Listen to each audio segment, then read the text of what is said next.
Hey everyone, it's Krosser and welcome back to the channel. This video is going to be different from my regular content. I'm also still recovering from being sick, so excuse me if I sound weirder than usual. Welcome to Dolltown was the first indie game I played on this channel, and I was really excited to play it on its full release. It came out while I was working, so on my break, I went on my phone and got ready to buy it. Until I saw the mixed Steam rating of 55%. Yikes. What happened there, I wondered. Well, here's a list of complaints I compiled going through a bunch of Steam reviews. You can pause the video if you want to read it real quick, but I will be covering most of these issues in the video and more. Also, I want to make it very clear, I'm not making this video with the intent to just bash on the game and the developer, but to convey my honest opinions and disappointment. And there will be spoilers. You've been warned. So starting with the menu and settings, patch 1.01 added camera sensitivity and inverted camera controls. So where are they? The developer stated in a tweet about 2 weeks ago, the game is fully ready, fully translated, fully playable. So that was a lie. The game starts off the same as the demo. We get thrown instantly into the game as Yumi, with no context as to why or what we're doing in Dolltown. Basically, there's no story build up to this point. You just start with reading a couple of text messages, now you have to go find a convenience store.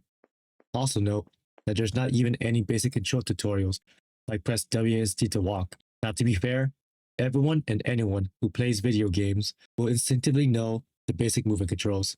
But even then, I feel like it's just kind of common etiquette to just throw that in and slowly introduce more of the controls from there. I also want to mention I'll be cutting ahead a lot in the first 30-ish minutes of the game because it's literally just a demo minus one small detail I'll be visiting next. So we just made it into the back rooms of the convenience store, and the first difference I see is that there's now a crowbar you can inspect with on the shelf. Remember this, as it will be important later. After I laid down the law with the first of only 5 total enemies in the game, I inspect the freezer that has a combination lock. So originally in the demo, there was supposed to be a poster on this wall in front of me that has the 4-digit code for me to enter, but apparently it was an AI generated asset that dev removed, so now I'm wondering to myself, where am I supposed to find it now? Please note, the objective even says find the freezer code. The second difference here from the demo is the receipt I just picked up. It's not important to the game or story at all. It doesn't have the combination code, nor can you inspect it. I believe all it does is unlock the costume for the character. That's cool, I guess.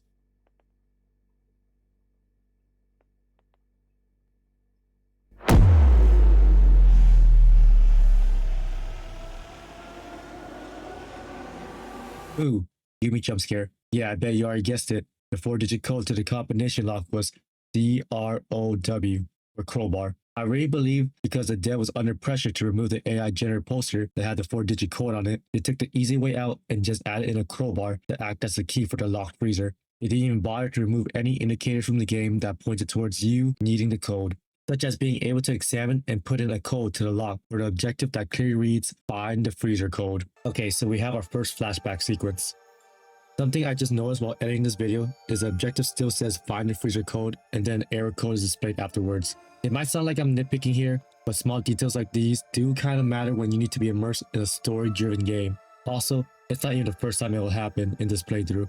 Now we're playing as Tsumugi, the girl that we find in the freezer Yumi opened up. This whole section of the game just annoys me because the objective is to find Mio, and we're walking at a snail's pace down this long 2D corridor. I don't know about you guys, but instinctively, I just walked towards the right in my search for her, but surprise, she's actually just on the very left end of the screen. Joke's on me, I had to walk 2 minutes and 13 seconds up and back just to figure that out.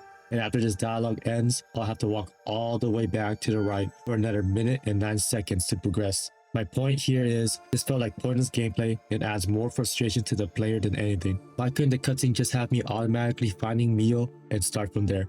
And for context, we're playing hide and seek with Mio right now, and we're about to find the greatest hiding spot ever. I bet you know what it is. That's right, the freezer in the back of the convenience store. Genius, am I right? Oh, and also, Mia and Tsumugi are dating. So what we learned from this cutscene is that Tsumugi takes hide and seek way too seriously. Like, it's just a game, bro. But also, she was locked inside the freezer. But by whom? Well, you'll find out soon on this episode of Welcome to Dolltown C. After that sad story we just learned about how Tsumugi ended up dying in the freezer, we get hit with an SMS jump scare.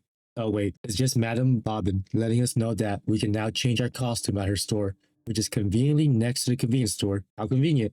Yes, I just love having my immersion being broken, especially right after a sad flashback scene. But hey, we got costumes. Speaking of costumes, I read some Steam review that said you couldn't even access costumes until the new Game Plus. I don't know if this is true or not. I didn't buy any costumes, thankfully, but that would really suck if you purchased costumes for the main character of this game for a measly $99 and you wouldn't even be able to use any of it until you beat it the first time. Also, apparently one of the costumes didn't even work for the backers on the release day. They had to wait until it got patched a whole day later to use it.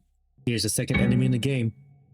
This one's unique because once you beat it up enough, you can perform a special takedown animation.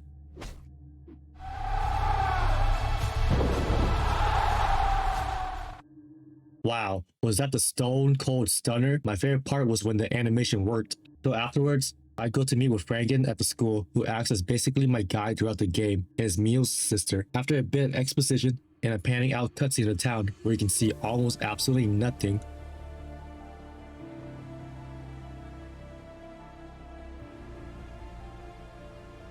we finally get our HP bar. Okay guys, now we have our first puzzle. I'm going to walk up to this keypad, place a Lego piece I won from a gacha machine next to the convenience store in the missing slot, and enter the code 58008. That's right, that's just boobs backwards.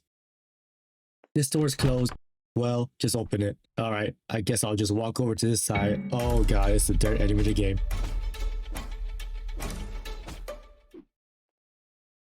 Oh hey, it dropped the key. I wonder where this goes. Really not to the door that said it was closed and not locked.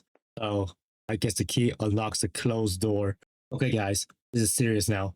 Behind that closed, not locked door is a fourth enemy of the game, which is also the first and only boss encounter. Okay, pay attention here guys. I'm about to unleash the most intensive, strenuous mechanic in the entire game.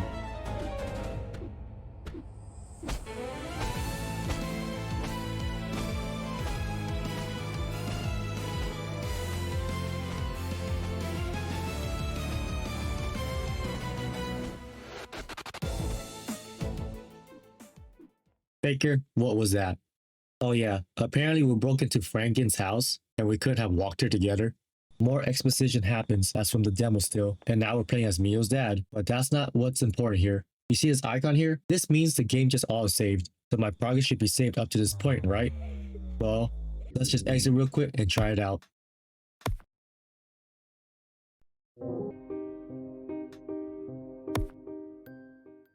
And I'm back in the house. God, after another 15 minutes or so of walking simulator from the demo, I finally get to the new part of the game. I enter the school and need to flip 5 breaker switches to turn back on the power to the main door. I'll say this now, this felt like pointless filler because the 5 switches were all within close proximity of each other.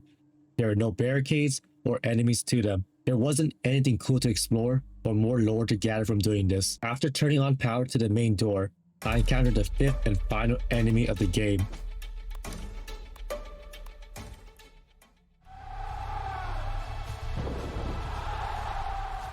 Holy Toledo, did you see the animation there? The enemy just crumbled from feeling my massive spiritual pressure. After entering through the main door, we encounter our next flashback walking simulator scene. I don't know if these people are calling me a monster or just thinking it because the words are in asterisk and not quotation marks. Well, I can't say that one out loud. That was not too bad. Oh boy, here comes the mean girls. God, it excites me so much when you lock her up.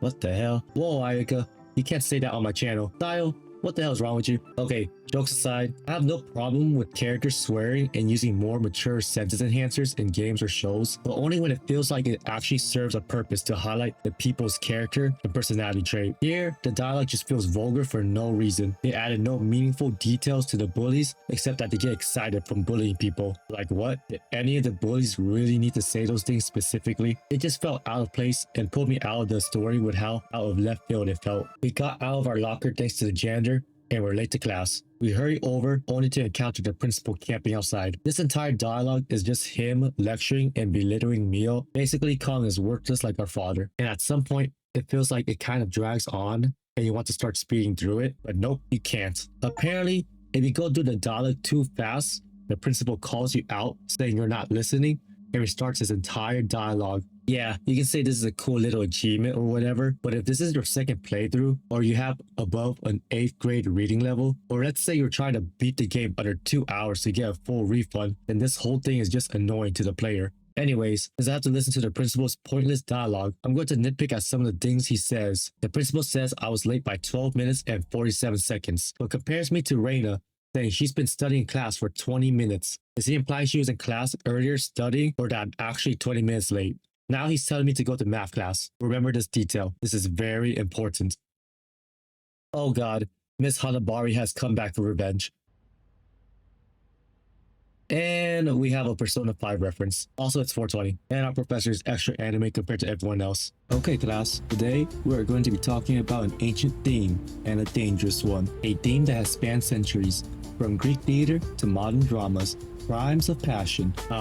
Excuse me, professor? We're in math class, right? Look at Romeo and Juliet, or Ibsen's A Doll's House. People who love each other to death, sometimes literally. Passionate love is often condemned, not only by laws, but by the gaze of others, because it disturbs the established order. Okay, so I did read both of these novels, and sure, Professor Kobayashi over here can get away with using Romeo and Juliet as an example for what he's saying about passionate love being condemned by others for disturbing the order of society. Because in the novel, for those who haven't read it or didn't pay attention in their high school English class, Romeo and Juliet were from two feuding families. They fall in love, but their families were against it. Juliet drinks a potion that makes her fall into a death-like sleep, which helps fake her death. Afterwards, she will wake up and elope with Romeo. However, Romeo didn't receive news of her plan in time, so he assumes she died and ends up buying some poison to drink to end himself next to her. Juliet wakes up, finds his lifeless body beside her, and then ends herself with Romeo's dagger out of grief. However, the red flag here is using Henrik Ibsen's A Doll's House as a reference in this context. This play isn't a love story at all. It was written as a social commentary on the role of women in the late 1800s. TLDR, the main protagonist, Nora, falls out of love with her husband after realizing he values his social standings more than her. After she revealed to him that she forged her father's signature, secretly borrowed money to save his life. Having to face this reality, Nora goes through an existential crisis where she decides to leave her husband and kids behind, find more meaning to her identity than just being a subservient wife and mother. This has absolutely nothing to do about passionate love being condemned by society. We're playing as Tsumugi now. Uh-oh, this isn't gonna end well, is it? We're playing as Mio now. We're not going to like what we find, are we? Oh god, she's not dead, is she? Okay, so this is supposed to be a very sad and dramatic scene where I carry Tsumugi's body outside. But look what I can do. It looks like to me, the dev just made a new character model of Mio carrying Tsumugi and didn't code in that I'm holding an object to stop me from swinging my fists.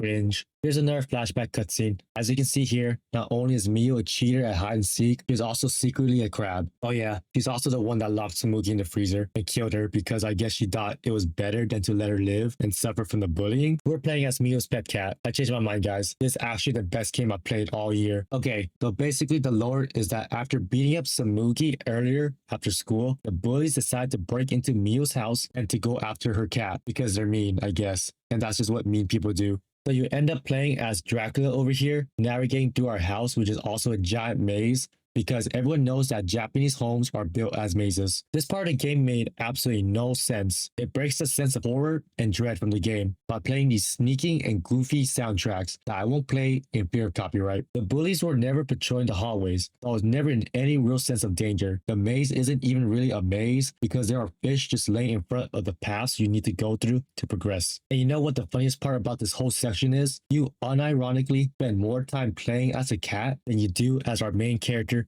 Yumi. You remember her, right? Okay, so after that pointless segment of the game, we get another long cutscene where Tsumugi runs to find the resurrected doll of Mio and stops her from sawing off the head of the main bully girl, Reina. I'm going to cut that part out of the video because it actually was kind of graphic and I don't want this video to get age restricted. By choosing to stop her, we get this cutscene where they just talk about the meaning of love and why Mio did what she did because it was her way of letting go Tsumugi by locking her up in a freezer, by the way. Also, these subtitles are terrible. Would they really not just turn this into white text and slap it behind a black background like earlier? Are you kidding me? That was all just a dream? Or was it? Some closing remarks I want to point out before I end this video. The demo originally had an episodes button, which pointed at the game having episodic content releases. They scrapped that altogether, which points at them scaling down their project greatly. The New Game Plus also had no content. The only thing I noticed different was that you no longer need to get the Lego piece to put into the keypad to enter Franken's house. That's actually huge because it shaves off like 10 seconds in your second playthrough speedrun. And lastly, on a more serious note, I believe this game had the intention of bringing to light the seriousness of mental health, depression, and suicide, which I respect because these are serious topics that should be addressed and talked about, especially with younger people. However, I realized that after finishing this game, I completely forgot that this was even something the game was trying to convey, if at all. Throughout the story of Mio and Tsumugi, there was never really any signs of them becoming depressed. They were bullied and hated it, but there was never any dialogue or scenes that showed them hating their life so much that they wanted to end it. Tsumugi's death wasn't even by her own hand. It was Mio who ended up killing her, and later on, Mio is the one who ended her own life because she couldn't handle seeing Tsumugi be bullied and wanted to follow her to the afterlife where they could ideally be at peace. This whole storyline just doesn't sound like it's one conveying a message about depression and suicide, but more of a misguided approach to loving someone. Maybe it's just me, but that whole message kind of just flew over my head. Now, would I recommend this game? No, but there is one happy ending that came out of this. I got a full refund.